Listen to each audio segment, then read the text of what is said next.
Hi there again, First Philly, specifically Miss Irizarry's and Miss Serafin's class. It's Miss Allen again for your Friday music lesson.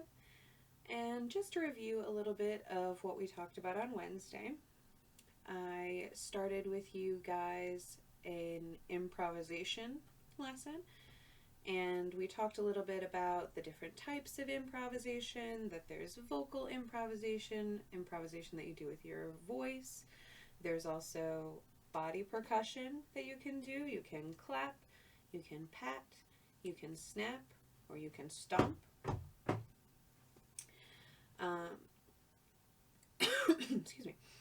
We also talked a little bit about the blues, and I gave you guys a little bit of time at the end of the last video to do a little improvisation yourself and to pick a type of body percussion that you wanted to use. You could even rewind the video and try a different type of body percussion the next time you try it. And really, I just want this to be an available time for you guys to explore and do whatever kind of improvisation you'd like to do. Because I know not everybody's a singer and not everybody has an instrument around their house that they can use to improvise. So just using body percussion, totally fine too. That's going to help you get through the lesson just as easily as if you sing along with me, or if you have an instrument like maybe one of my guitars or a piano or something like that to play with yourself, or to even use to improvise. It's a little bit harder on piano if you don't know all of the notes that you would be able to play, because for each improv there's really a set of notes that you can use that are going to sound very good in that improvisation. And I'm going to tell you a little bit about that as I tell you about the blues scale. So I said that we were going to talk about the blues scale today. I do want to do a little bit of backtracking because I'm not exactly sure where you guys are as far as music theory, like general music theory things. My guess is you're in 4th or 5th grade, you know about the instruments, that we have a string section, that we have a brass section, that we have a woodwind section, and then we have a percussion section, and all different pieces of an orchestra, or in this case of a rhythm section. We talked a little bit about rhythm sections last week. That's just basically the people who accompany or play with a jazz singer, or jazz, if you play guitar and you're the front man of this group, then they're just there to be the backup for you, basically. Excuse me. So, the blues scale. I want to talk a little bit about scales in general. So a scale is 8 notes. Any 8 notes. And actually there are some scales that are less than 8 notes. But we're not going to worry about those. There are only a few of them, and they're for very different music than the kind of music that we're talking about right now. Mostly in world music, you'll find scales that have either way more than 8 notes in them, or even a few less. There are scales that have about 5 notes in them, and that's considered a proper scale. But for the purpose of what we're talking about, scales are a pattern of 8 notes that you can use over top of a jazz backing track, and all of those notes will sound good if you use them in your solo or in your improvisation. In this case, the scale that we're talking about is the blues scale. So instead of it being a major scale, which has, let's say if we start a major scale on C, the letter C, middle C, then our next note would be D, our next note would be E, then F, then G, then A, then B, and then we're all the way back at the top at the octave C. Octave means that there are 8 notes in between 2 notes that are being played. So there's the C at the bottom, and then the C at the top is 1 octave higher than the C at the bottom. Now for a major scale, the scale I just described was a major scale. There are no modifications. You don't change the scale at all. If you want to make the major scale into a blues scale, there is a way to do it. You have to know about sharps and flats. So a sharp kind of looks like a hashtag or the number symbol. Means if you see it before a note, so if you see, hashtag and then a note, it's pretty hard to do with just two hands, then that note would normally sound a certain way, but you're going to play or sing it slightly higher than it normally is. And a flat, which kind of looks like a lowercase b, let me see if I can kind of, it's sort of like that. It has a stem and it's like a lowercase b, but kind of slanted up at the top. It's really hard to do with just your hands. But a flat means that you take whatever note it is at its normal sound and then you lower it by a small amount. The small amount that we call it a half step. And basically it sounds like is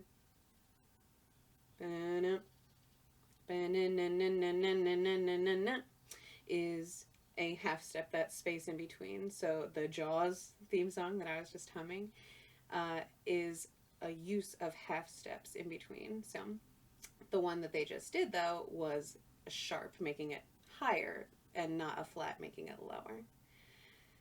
So why did I explain all of this? Miss Allen, we already know about sharps and flats. We've already been playing instruments for 2 years. Where have you been? Well, first of all, I am sorry, because I didn't learn all this stuff in 5th grade. It took me a lot longer to learn all this stuff. So, if you guys are already advanced beyond all that stuff, basically all you need to know is that in order to make a major scale into a blues scale, you have to lower the third note. So if you have C, D, E, E is your third note, and instead of it being an E, like in the major scale, it would be an E flat on the blues scale. So instead of sounding like do, re, mi, it sounds like do, me. That's not what it is. Instead of it being do, re, mi, the notes go do, re, mi. So there's just a little bit of a difference in between, but it turns the major scale minor because the third scale degree, the third note in a scale, makes it either major, happy, kind of upbeat, or minor, kind of the sadder, more depressing sounding often. And that's not always the case, but that's a pretty good way to generalize it. And then, excuse me, gracious, instead of the 5th note being just a regular note, you're going to play the 5th note regular. Oh no, I'm sorry, you're going to play the 4th note regular, and then instead of going right up to the 5th note in the scale, you're going to stay on the 4th note in the scale, but make it sharp as you're going up. So it goes da da da da da da da da da da, and that's your first 5 notes of the blues scale. Altogether, the blues scale sounds like this: do, re, mi, fa, si, la, ti, do. And that is your blues scale. So, why'd you tell us all this then, Miss Allen? All of that is to give you another way, another tool in your improvisational toolbox to make whatever kind of solo you want to do. So, I'm going to play our jazz backing track again. I'm going to give you a few tries to maybe go through and practice your body percussion or just a rhythm improvisation. And then after you do your rhythm improvisation, I want you to try and use some of these notes that we're talking about from the blues scale. So a C, a D, an E flat, those kinds of things. It's kind of hard to hear if you don't have a piano in front of you, because then you can just kind of see the E and then go to the E flat instead. But there are also a ton of clips on YouTube on dealing specifically with the blues scale, because it's a pretty popular type of music to improvise with. So if you had even more questions about it, you would always be able to find something else. I'll try and put some links up for you too, of a little bit more information on the blues scale. I just find it kind of hard to just speak it to you guys instead of being able to visually show you. That's really how I learn, is to both hear it and see it, and to connect those two things in my brain. That's how I learn. And I realize not everybody learns that way, but I do want to have that available for the people who do learn that way. So I am going to try and find some of those links for you. And for the first couple of run-throughs of our jazz backing track, I'm going to improvise with you, and you can take ideas from me. I'll take, some ideas from other people that I've heard jazz sing, because that's really what jazz is. It's about connecting with other people, and it's really America in an art form, that we get to, improvise and be crazy and use all these instruments in really interesting ways. Pardon me. So, I'm going to do a rhythm improv first, and then I'm going to do a little bit of a vocal improv. Now, I have been teaching and singing jazz for a very long time.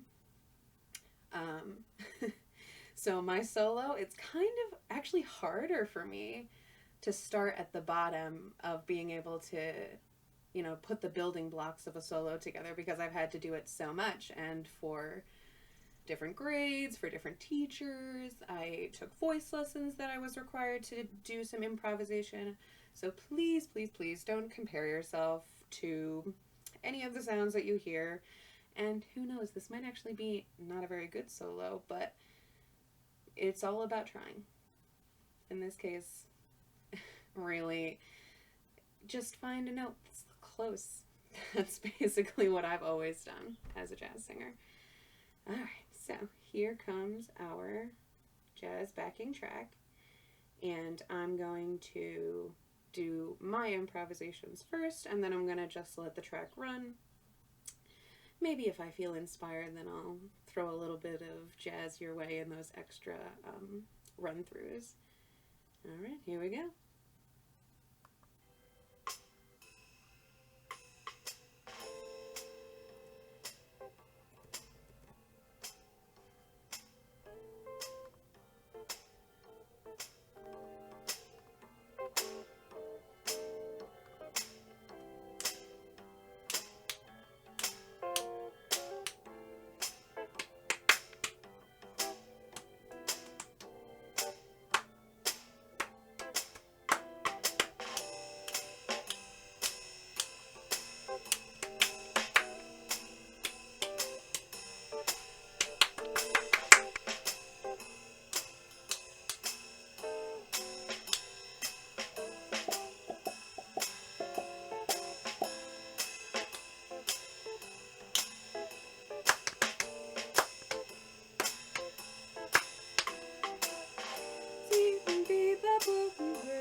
Your turn.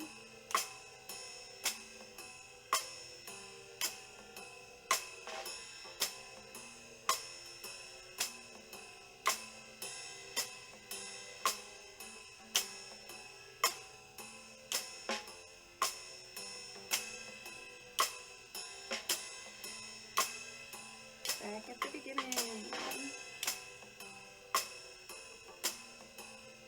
3 measures, 4 measures, here come measure 5.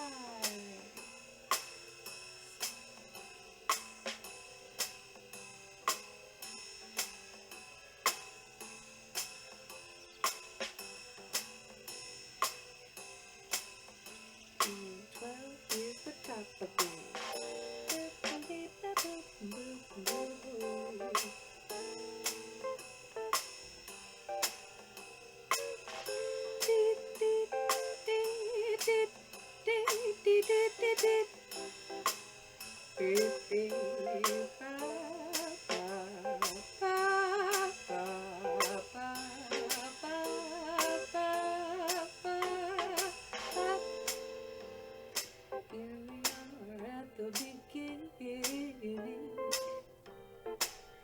If you have some words you want to say, feel free to go ahead and say them. Make sure that you swing them now. That's how we do it. Singing jazz all together now one more time.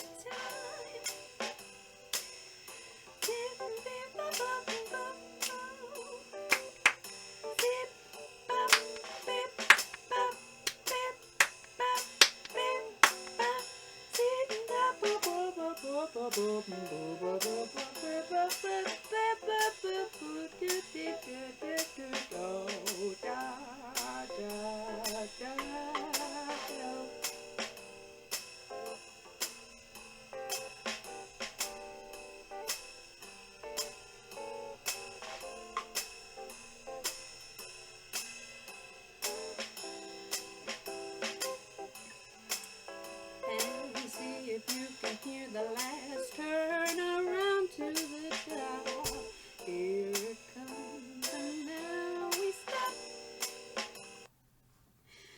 Alright, that one's pretty fun.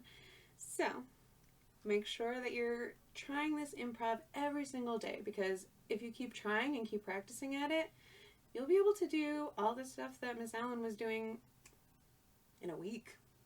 It just took me a long time because I was doing a lot of other stuff. And you guys are doing a lot of other stuff too. So don't be super hard on yourself if it's not perfect right away. There isn't really a perfect jazz solo. Just one that tells your story. Okay?